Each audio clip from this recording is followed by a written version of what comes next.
How do you do, Mr. Gecko? Bud Fox. What is your obsession with Wall Street? Looks as good as on paper. We're in the kill zone, pal. We're lock and load. You know, I get a lot of great emails from viewers of the channel. Oh, any fan mail for moi?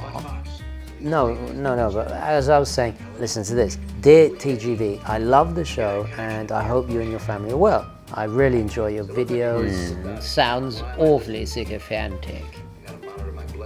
Could you please review the Patek Nautilus on your channel? Patek? Good God, no. What's wrong with Patek? It's for football managers, darling.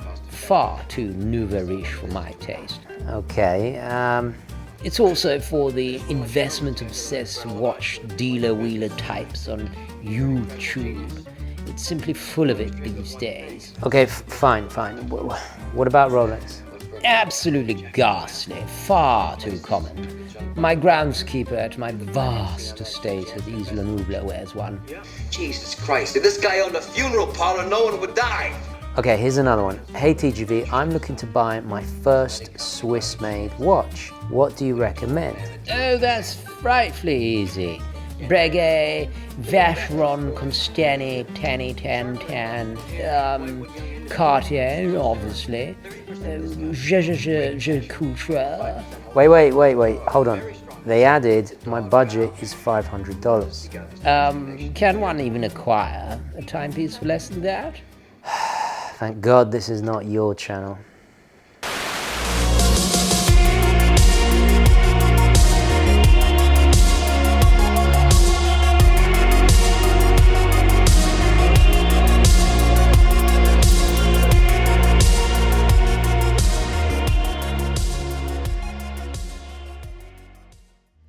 Now, whether you're looking to buy your first quality Swiss-made timepiece or you're looking to add something to an existing collection, maybe something horologically or historically significant, maybe just a very cool design and utterly unique, I think Hamilton is the best choice, especially in 2022, under $500. Now, of course, I cannot go any further without doing a wristwatch check. There we go. It's the Galby Santos by Cartier to match the blued hands and that little pop of blue in the moon phase. I've matched it with a shirt. Is that going too far? I don't know. Do you guys do this? Actually, I'll tell you what is going too far. I chose my two-tone Bargajotta to use today just because I was wearing this combination. Ridiculous, but there we go.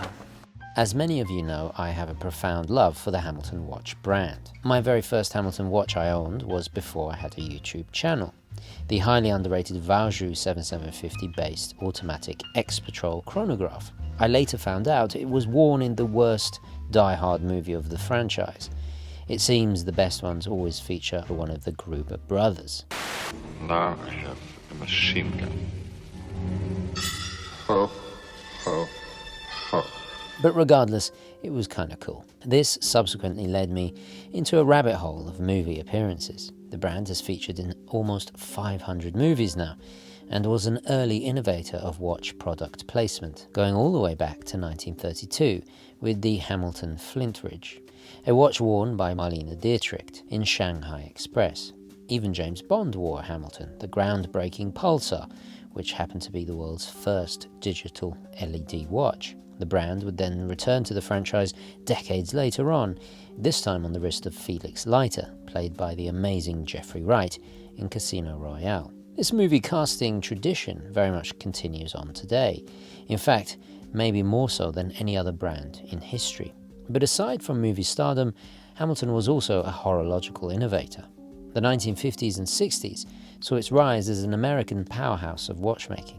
In 1957, Hamilton introduced the world's first electric watch, which evolved into the Ventura, iconically worn by Elvis Presley, before he switched to Accutron with their superior tuning fork technology that superseded electric, and saw to Hamilton's demise as top dog in that pre-quartz rivalry. In the early 60s, a very interesting partnership occurred between Hamilton and Ricoh of Japan. If you saw my video, have a look back. Fascinating watchmaker. And Hamilton supplied movements to them and helped them in becoming second only to Seiko in Japan. Of course, they're defunct now and more synonymous with producing photocopiers and I think cameras, stuff like that, which is not that common. You don't really see American, Swiss and Japanese brands working together in that regard, especially back in the 60s. That was basically unheard of. Then there was the acquisition of the Buren watch brand in 1966, which in turn allowed for Hamilton to acquire Buren's micro-rotor technology, which they were one of the first to develop. I owned a vintage thin-o-matic, and as the name implies, the miniaturized rotor that was embedded within the movement rather than on top of it allowed the watch to be super slender for the time. You can still pick one of these underrated and elegant mid-century classic dress watches for well under $500. Timeless in style, they pack one hell of a horological punch, especially if you can find one with a micro-rotor powered movement inside that is still in good nick. So why Hamilton over the typical go-to brands at this price point that I always talk about on the channel? These are all heavyweight heritage powerhouse brands with their own respective icons and horological innovations, etc, etc. But Hamilton, I have to say, has three big advantages over all of them. Firstly, the pop culture and silver screen fame we talked about previously. But secondly, and probably most influentially, is the illustrious, consistent past of military involvement for almost a century. Hamilton's story starts with its rich history of making marine chronometers for the US Navy, starting at just after the turn of the century, through both World Wars and well into the 1980s, even supplying the British Ministry of Defence along the way. In terms of watches, their field watches were issued in almost every war involving the US Army, in World War II, to later in North Korea, Vietnam, and finally the Lebanon conflict, like my 1982 example. Few brands can boast this kind of achievement, along with the horological innovations combined. Now, the third aspect why Hamilton is the superior choice compared to other brands, the sheer vastness of choice you have, the different styles, the different ages you can pull from. For example, this mid-century Hamilton Electric. You can get these for an absolute steal, and these are part of horological history, way under $500 used. This is actually my good friend Mark's. I borrowed it because we're working on a video for, I think, October. It's gorgeous. Yes, very modest in scale compared to today's standards, but this was a respected, very popular gents everyday dress watch. Let's take a look at a few more examples. First, there was the John Dillinger railroad pocket watches of the 1920s and 30s, to the refined aristocratic chic of the Art Deco period, then the Cadillac curves of the 1950s Elvis era, with a whole myriad of exotically shaped and daring case designs. There's the following classic, gracefully handsome and smart offerings of the Madman 1960s, as seen in the show, culminating in a switch from US to Swiss-made production in 1969 and the closure of their Lancaster, Pennsylvania factory. Let's not forget, before the tumultuous 80s and the avant-garde 70s, there was the race to develop the first automatic chronograph, and that was 1969. And Hamilton actually teamed up with, who was it? It was Breitling, Hoya, Dupuis, I'm probably butchering that, to race against Zenith with their El Primero, and of course Seiko with their chronograph, which we discussed recently in a review. Hamilton recently reissued that with the Chronomatic. Wonderful, wonderful timepieces. Of course, far too expensive in this price range, but worthy to mention because they were part of that momentous moment in history. What followed was the retro sci-fi modernism of the late 1960s and well into the 1970s. Perhaps most famously demonstrated by the futuristic watches they specifically designed for the crew of Stanley Kubrick's famous film 2001: A Space Odyssey. The infamous 80s was a period of turmoil, which it was for so many Swiss brands, but it still offers a whole bunch of funky and often quirky quartz bargains. Remember the World Timer I once owned and regretfully sold?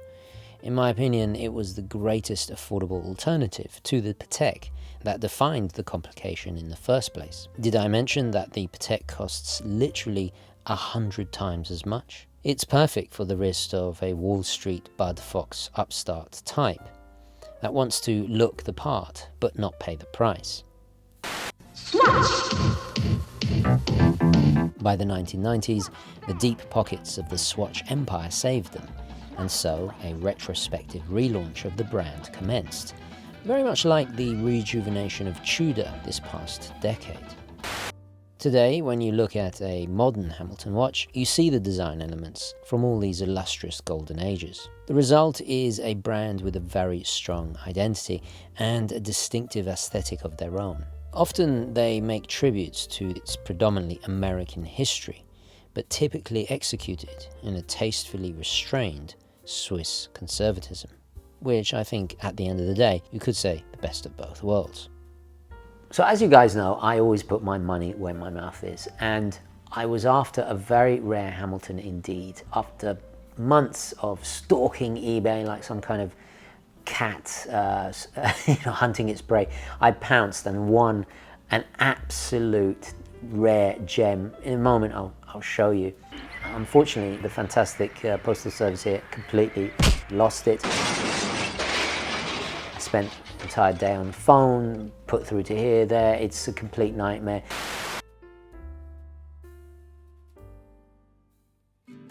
Finally, the unboxing. I've brought in my Lebanon conflict Hamilton.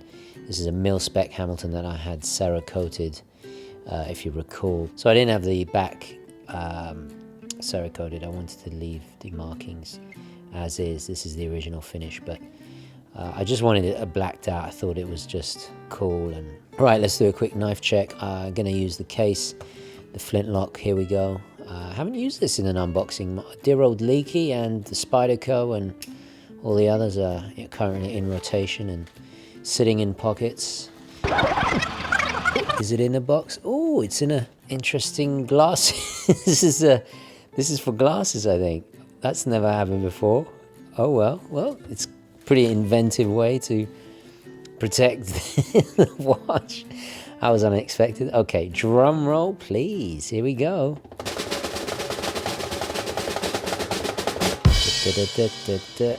Oh, there it is. There it is. There it is. Oh, I can see it. Oh, there's a few marks on the crystal, but I can get some polywatch to get that out. Look at that. So this is one of the rarest Hamilton field watches ever made. The hands look good. Let's give it a wind. Ooh, so this is a slightly different caliber, but hackable as well. I'm going to take some polywatch to that. There's a lot of scratching there, but that dial does look nice and original. It's going. Let's just check it's hackable. Yes, nice. Let's see the back, because this is a weird strap. I've never seen this before. Very strange. So this is civilian, so we don't have the military markings.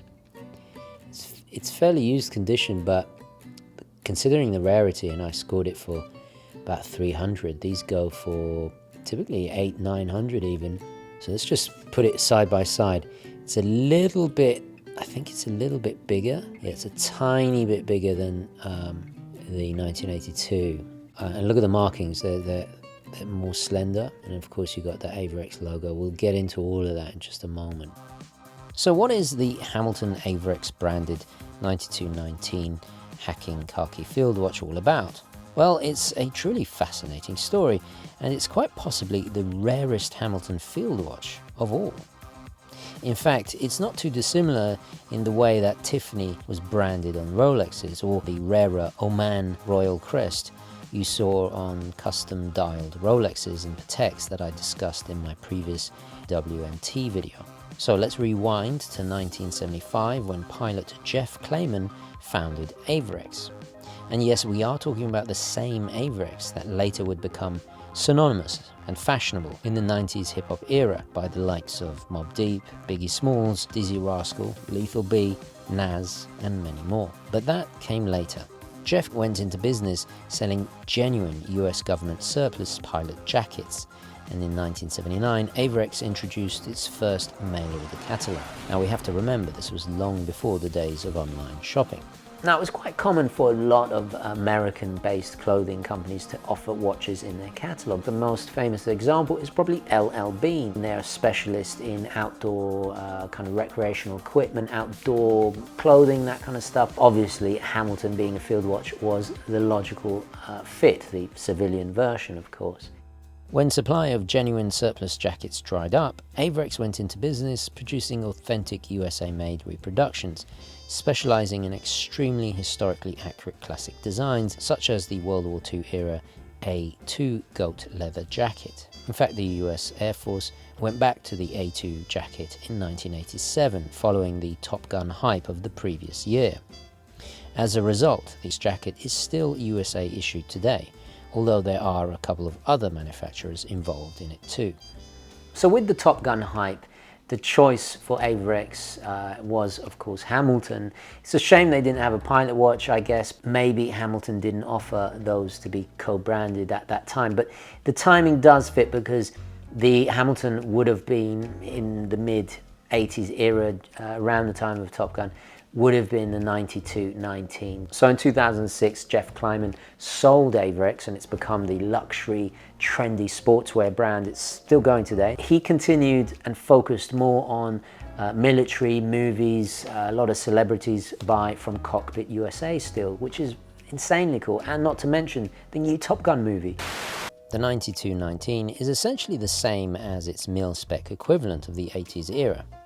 Based on the manual wind 17 jewel and crucially hackable ETA 2750, housed in your 34mm diameter bead blasted solid steel case, finished deliberately in this manner to lessen the risk of reflection of light, like a high polished steel tends to do, and thus accidentally giving away one's position in the field.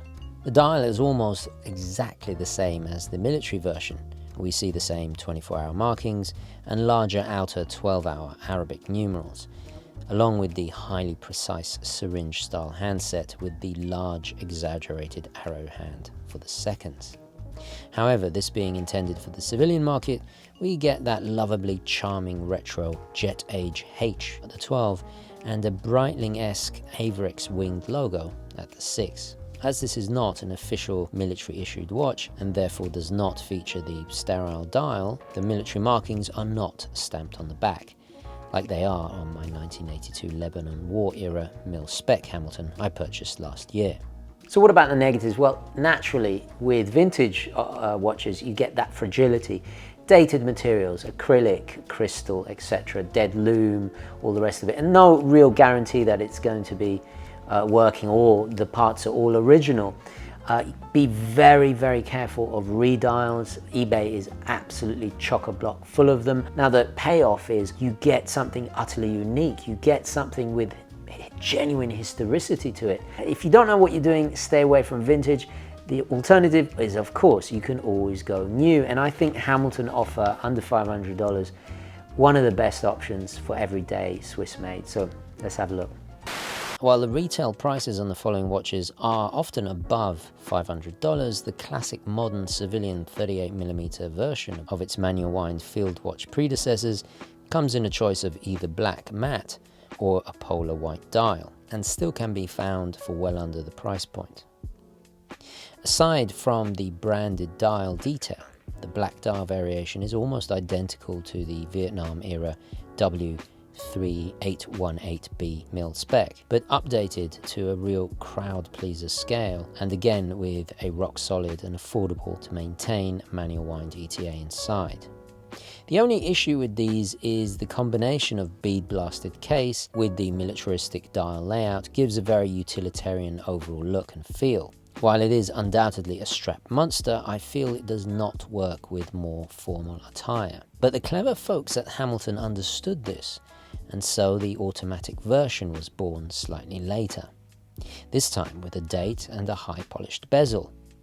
While still instantly recognizable as a continuation of the Khaki's military specification ancestors, they refined it with a more luxurious finish to the dial and a high polished bezel to contrast the brushed case, along with a higher 100 meters water resistance over the 50 meters of the Mechanical. The result is a true, perfect, do-it-all everyday watch that can handle more dressier situations as well as the pool or the beach on the weekend. Then finally there is the Khaki King for a little bit more money that I happen to own during the first year of my channel. Made iconic by the British comedian and actor Hugh Laurie on American television, they added the day complication, further boosting its functionality as the perfect everyday timepiece, while also increasing the size to 40mm in diameter with the addition of crown guards to give it a more sportier feel.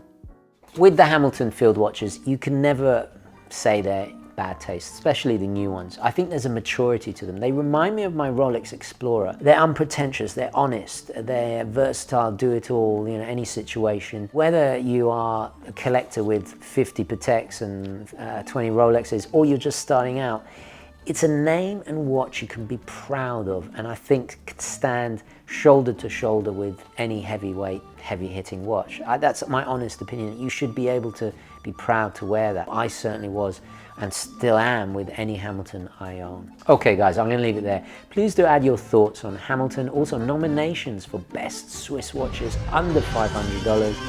Do share that in the comments, I really appreciate it. Oh, and also don't forget to click like, the best way to support the channel if you want to see more free independent content like this. And as always, onwards and upwards, thank you for watching, and I'll catch you in the next one.